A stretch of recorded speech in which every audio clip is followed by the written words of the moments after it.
These are estimates. I will tell you that we have fine-tuned these multiple times, but I don't want any staff member, administrator, community member, or parent to walk away and say, this is exactly what the staffing allocation will be for my child's school next year.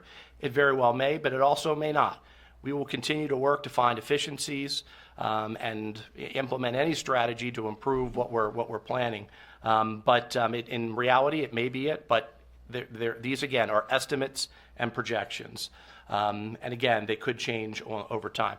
They're also based on this year's number of teachers and this year's number of students. So obviously, if enrollment goes up or down one way or the other, that will have an impact. But again, these are not the final staffing allocations for the upcoming school year.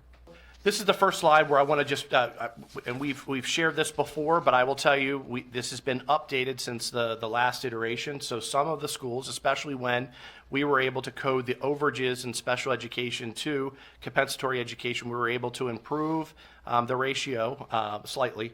But this is the breakdown of tiers across elementary, middle, and high schools.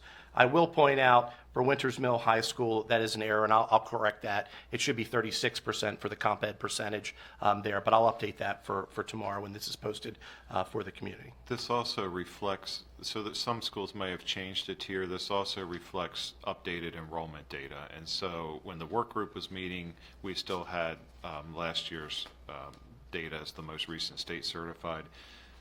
The underlying data that you don't see here that drives those percentages now reflects the state's current enrollment figures that they use for funding. And so there's some change there. We were disappointed our overall enrollment didn't go up, only up by 20, but our special populations did move, and comp ed was an area where we went up by 250 students. So that would have, factored into the data. Because talking about ratios is a little bit difficult because the staff that we include doesn't, if you just go by the ratio, doesn't really reflect what the true class size will be, because at the elementary level, we deliver and we staff and we deliver instruction differently than how we schedule at the middle school level and at the high school level. So it's very different. So I'll work to that in a moment.